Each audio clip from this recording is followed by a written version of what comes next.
வணக்கம் உறவுகளே. தாவேகா அரசு பதவிக்கு வந்தது. முதல்வர் ஜோசப் விஜய் மே 10 மேடையில் பல உறுதிமொழிகளை கொடுத்தார். இப்பொழுது 100 நாட்களை கடந்து ஆட்சி நடக்கிறது. ஆட்சியில் எவ்வளவோ குறைபாடுகள் இருக்குது. நாங்கள் எல்லாவற்றையும் பேசுவதென்றால் மணித்தியால கணக்கில் நேரமாகிவிடும். 3 விஷயங்களை மட்டும் எடுத்து பேசுவோம்.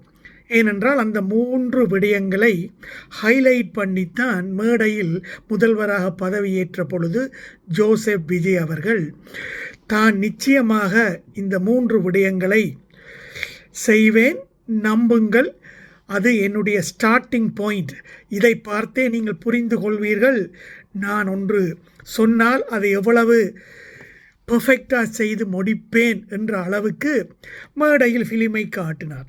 சரி, அந்த 3 விடயங்கள் என்ன? முதலாவதாக எல்லோருக்கும் 200 யூனிட் இலவச மின்சாரம் என்றார். இரண்டாவதாக பெண்களின் பாதுகாப்புக்காக சிங்க படை என்ற அதிரடி படையை தொடங்கினார். மூன்றாவதாக போதைப்பொருள் பாவனையை கட்டுக்குள் கொண்டு வருவதற்கு சிறப்பு படையை அமைப்பேன் என்றால் இந்த 3ம் தான் அவர் முதல் மேடையிலே சொன்ன விடயங்கள். இந்த 3லுமே அவர் தோற்றுத்தான் போயிருக்கிறார். உறவுகளை ஒவ்வொன்றாக பார்க்கலாம். முதலாவதாக திமுக ஆட்சி காலத்தில் 100 யூனிட் ஃப்ரீ மின்சாரம் கொடுத்தார்கள். ஆனால் இவர்கள் தேர்தல் பிரச்சாரத்தில் சொன்னார்கள், விஜய் அவர்கள் 200 யூனிட் கொடுப்பேன் என்றார். சரி, அப்போ தாவேகா அரசு பதவிக்கு வந்தால் தங்களது எலக்ட்ரிசிட்டி பில் குறைந்து விடும் என்று மக்கள் எதிர்பார்த்தார்கள். ஆனால் அவர் வந்தவுடன் பிளேட்டை மாற்றினார். எல்லோருக்கும் இல்லை, இவ்வளவு யூனிட் பாவியவர்களுக்குத்தான் அந்த 200 யூனிட் மின்சாரம் ஃப்ரீ என்று டக்கென பிளேட்டை மாற்றி சொன்னார். சரி, அதையும் மக்கள் ஏற்றுக்கொண்டார்கள். ஆனால் அதன் பிறகு வந்த மின்சார பில்லை பார்த்தால் எல்லோருக்கும் மின்சார பில் குறைவதற்கு பதிலாக நிறையவே ஏறி இருந்தது. 5000 வந்தவர்களுக்கு 7000, 2000 வந்தவர்களுக்கு 5000 என்று குறை சொல்லாத ஆட்களே இல்லை. ஒரு பெட்டிக்கடைக்காரலே சொல்லியிருந்தார், எனக்கு 6000 வார பில் இப்பொழுது 15000 வந்திருக்குன்னு சொல்லி. அது ஏனென்று கேட்க போனால் ஊழியர்கள் சொல்கிறார்கள், முதலில் நீங்கள் அந்த பில்லை கட்டிவிடுங்கள், அப்புறம் நாங்கள் அதை சோர்ட் அவுட் பண்ணுவோம் என்று சொல்லுகிறார்களாம். அப்பாவி மக்கள் என்ன செய்வார்கள்? 3.7 lakhs ஃபேமிலிஸுக்கு பில்ஸ் கல்குலேஷனில் பிரச்சனை இருக்கிறது என்று மின்சார வாரியமே சொல்லுகிறது. அப்படி என்றால் ஏன் அந்த பிரச்சனை, அது எப்போது தீர்க்கப்படும், அதுவரைக்கும் இந்த அதிகரித்த பில்லை மக்கள் கட்டுவதனால் அவர்களுக்கு முடியுமா என்பது எல்லாம் யாராவது யோசிக்கிறார்களா? குறிப்பாக ஜோசப் விஜய் அவர்கள் யோசிக்கிறாரா? அவருக்கு இதை பற்றி யோசிப்பதற்கு நேரமில்லை. அவருக்கு வேறு பல பிரச்சனைகள் இருக்கின்றன உறவுகளே. இரண்டாவதாக பெண்கள் பாதுகாப்புக்காக சிறப்பு படையை அமைத்தார். சிங்கப்படையணியை அமைத்தது பெருசாக பேசப்பட்டது. நிறைய ஃபிலிம்களை காட்டினார்கள். ஆனால் அவரது கட்சி பெண் நிர்வாகிகளுக்கே பாதுகாப்பு இல்லை என்று பல கம்ப்ளைண்டுகள் வந்து கொண்டிருக்கின்றன உறவுகளே. உங்களுக்கு தெரியும், ஸ்ரீவண்டகுண்டம் எம்எல்ஏ சரவணன், அவருடைய ஃப்ரெண்ட்ஸ் 2 பேரை காப்பாற்றுவதற்காக ஒரு பெண் கொடுத்த புகாரையே கண்டுகொள்ளாமல் இருக்கிறார். இப்பொழுது அவர்கள் கைது செய்யப்பட்டு இருக்கிறார்கள். ஆனால் இந்த சரவணன் மேலே எந்தவித நடவடிக்கையும் கட்சி சார்பில் எடுக்கப்படவில்லை என்பது எல்லா பத்திரிகைகளிலும் வெளிவந்தது உறவுகளே. அது மட்டுமல்ல, ராணிப்பேட்டையில் உங்களுக்கு ஒரு பெண் வந்து கம்ப்ளைண்ட் பண்ணினார். அங்கே இருக்கிற மாவட்ட செயலாளர் தனக்கு தொடர்ந்து பிரச்சனை தாரார் விஜயமோகன் என்பவர். அதை பற்றியும் எந்த அரெஸ்டும் இல்லை. ரோஹிணி என்பவர் தொடர்ந்து பேட்டி கொடுத்த வண்ணமே இருக்கிறார். இப்படி தாவேகா பெண் நிர்வாகிகளுக்கே எவ்வளவோ பிரச்சனை. அப்போ சிங்கப்பெண்ணை பணியில் அமர்த்தி நீங்கள் உங்கள் கட்சி நிர்வாகிகளுக்கே பாதுகாப்பு கொடுக்க இயலாத பட்சத்தில் பொது மக்களுக்கு எப்படி பாதுகாப்பு கொடுப்பீர்கள் என்று கேட்கிறார்கள். அண்மையில் ஜூனியர் விகடனில் கூடி ஒரு கட்டுரை வந்திருந்தது உறவுகளே.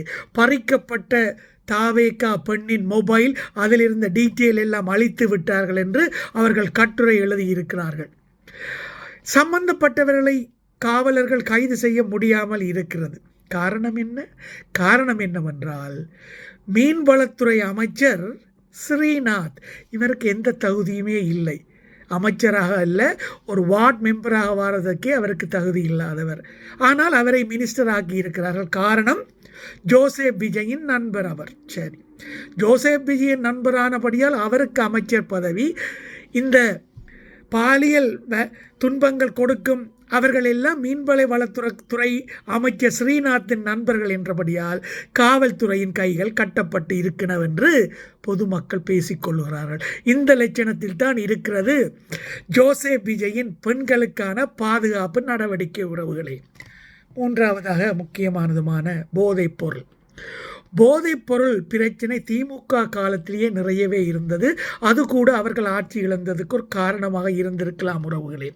ஆனால் ஜோசப் விஜயின் ஆட்சியின் கீழ் அது குறைந்திருக்கிறது என்றால் இல்லை. பயப்படுகிறார்கள் கம்ப்ளைண்ட் கொடுப்பதற்கு பொதுமக்கள். கோயம்புத்தூரில் என்ஜினியர்ஸ் மாணவர் அடித்து கொலை, அமுதன் கொலை, 20 பேரால் அடித்து கொலை. காரணம், போதைப்பொருள் பற்றிய தகவலை காவல்துறைக்கு சொன்னது. திருவெற்றியூரில் +2 மாணவன் அடித்து கொலை 30 பேரால். ஏன்? போதைப்பொருள் பற்றி காவல்துறைக்கு அவன் தகவல் சொன்னது.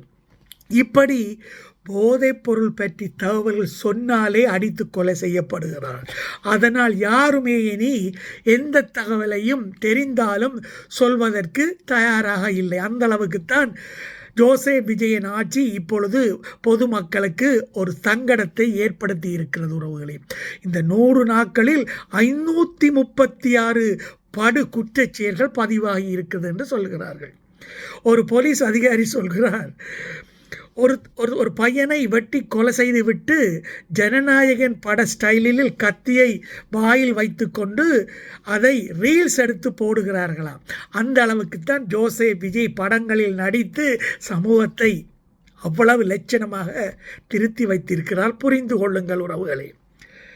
இவர்கள் எப்படி போதைப் பொருட்களை ஒழிப்பார்கள்? குட்கா விஜயபாஸ்கரை தங்கள் கட்சியில் சேர்த்து இப்பொழுது இடைத்தேர்தலில் நிப்பாட்ட போறார் ஜோசப் விஜய். இவர் எப்படி போதைப் பொருளை அழிப்பார் என்று பொதுமக்கள் கேட்கிறார்கள் உறவுகளே. போதைப் பொருள் ஒழிப்பதற்கு மேரதன் ரேஸ் மட்டும் ஓடி அதை ரீல்ஸ் போடுவாரே ஒழிய இவரால் போதைப் பொருளை ஒழிப்பதற்கு ஒன்றும் செய்ய முடியாத உறவுகளே. வெறும் நாடகம் மட்டும் போடுவார். 700க்கும் மேற்பட்ட கடைகளை மூடிவிட்டோம் என்று ஒரு பக்கத்தினால் சொல்லுகிறார்கள், மதுக்கடைகளை. ஆனால் நிதி அமைச்சின் வல்லுநர்களிடம் மது வருமானத்தை எப்படி கூட்டுவது என்பதற்கு ஆலோசனை சொல்லுங்கள் என்று கேட்டிருக்கிறார்கள். அது எப்படி? கடைகளை மூடணும் என்றால், மூடுவீர்கள் என்றால் மது வருமானம் குறைய வேண்டுமே. ஆனால் ஏற்கனவே மது வருமானம் கூடியிருக்குது, இன்னும் கூடுவதற்கு நீங்கள் ஆலோசனை கேட்கிறீர்கள் என்றால் இது பிள்ளையையும் கிள்ளி தொட்டிலையும் ஆட்டும் ஜோசப் விஜய் அல்லவா? புரிந்து கொள்ளுங்கள் உறவுகளே. இப்படி ஆட்சி மாற்றம் வந்தது. ஸ்டாலினை ஆட்சியில் இருந்து அகற்றிவிட்டீர்கள். நடிகராக ஆட்டம் போட்டு கொண்டிருந்த கூத்தாடியை ஆட்சியில் அமர்த்தி விட்டீர்கள். ஆட்சி மாறிவிட்டது. காட்சி மாறினதா? இல்லை உறவுகளே. சமூக விரோதிகள் நிம்மதியாகவும் பாதுகாப்பாகவும் இருக்கிறார்கள். ஏனென்றால் அவர்களுக்கு தெரியும், ஒருத்தரும் தங்களை பற்றி இப்பொழுது துப்பு தர மாட்டார்கள். எல்லோரையும் நாங்கள் போட்டு தள்ளிவிடுவோம். எங்களை பிடிப்பதற்கு இப்பொழுது தமிழ்நாட்டு முதல்வர் ஜோசப் விஜயின் கீழ் இருக்கிற காவல்துறைக்கு எந்த நாதியும் கிடையாது என்று ரொம்பவே தெம்பாக இருக்கிறார்கள். இது ஜோசப் விஜய்க்கு புரிகிறதா? புரிந்தால் அவர் தகுந்த நடவடிக்கை எடுத்திருக்க வேண்டும் அல்லவா உறவுகளே? இதுக்குத்தான் சொல்வது உறவுகளே, திறமை உள்ளவனை தலைவனாக்க வேண்டும். திரையில் பார்த்து ஒரு நடிகனை தலைவனாக்கினால் இப்படியாகத்தான் விளைவுகள் இருக்கும்.